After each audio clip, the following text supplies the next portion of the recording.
আছে এক জবান, কিন্তু কেউই ঠাঁই দিল না, না হিন্দু না মুসলমান।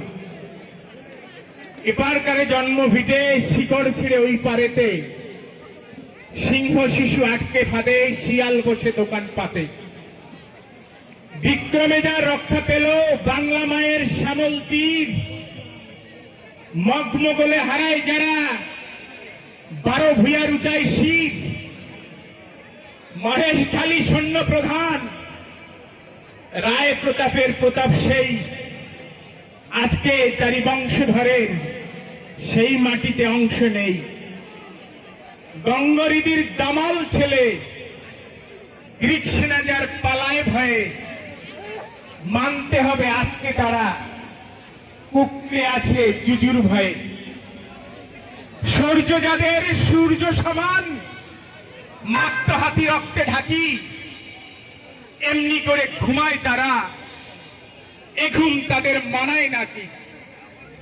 সূর্য যাদের সূর্য সমান, মাত্র হাতি রক্তে ঢাকি, সেই সূর্যের উত্তরাধিকার বাংলার সেই দামাল সন্তানেরা, যাদের ঘুম ভাঙানোর জন্য আমাদের মাঝে আবির্ভূত হয়েছিলেন গুরুচাঁদ ঠাকুর।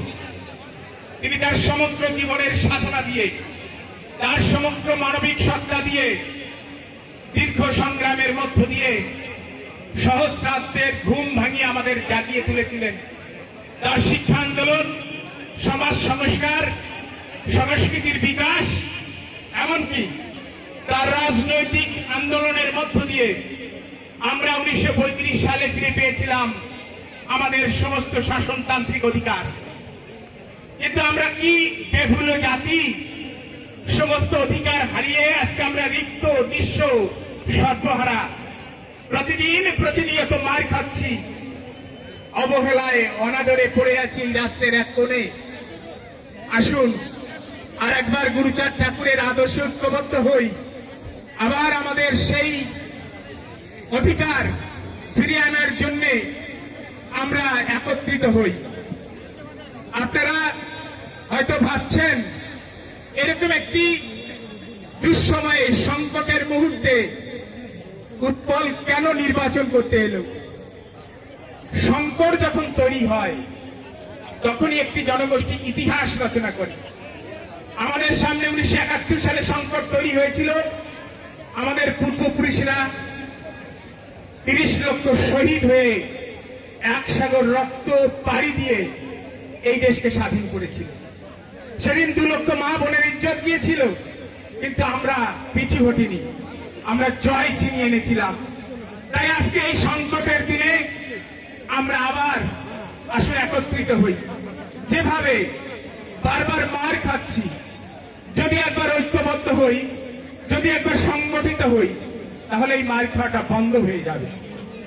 বন্ধ হবে এই কারণে যে আজকে রাজনীতি একটি বাঁক নিয়েছে। এই অঞ্চলের রাজনীতি 1947 সালে একবার বাঁক নিয়েছিল, 1971 সালে একবার বাঁক নিয়েছিল, এই 2024 সালে একটি রাজনৈতিক বাঁক তৈরি করেছে। নদী বাঁক নিলে যেমন একটি পাহাড় ভেঙে যায় আর একটি পাহাড়ে চর পড়ে, রাজনীতির বাঁকেও তেমনি কিন্তু নানা ঘটনা, দুর্ঘটনা আমাদের সামনে এসে হাজির হয়। এই বাঁকের মুখে দাঁড়িয়ে আমাদেরকে নতুন করে সংগঠিত হতে হবে। বিশেষভাবে এই আগামী নির্বাচনে যে সংসদ গঠিত হবে, সেই সংসদটি কিন্তু একটি বিশেষ বৈশিষ্ট্যপূর্ণ সংসদ। বাংলাদেশ স্বাধীন হবার পরে যে 12টি জাতীয় সংসদ গঠিত হয়েছে, সেখানে কিন্তু সংবিধান নিয়ে বিতর্ক হয়নি। এবার এই ত্রয়োদশ জাতীয় সংসদে সংবিধান নিয়ে বিতর্ক হবে। সংবিধান নিয়ে বিতর্ক হয়েছিল সেই 1935 সালে, 1947 সালে, 1972 সালে।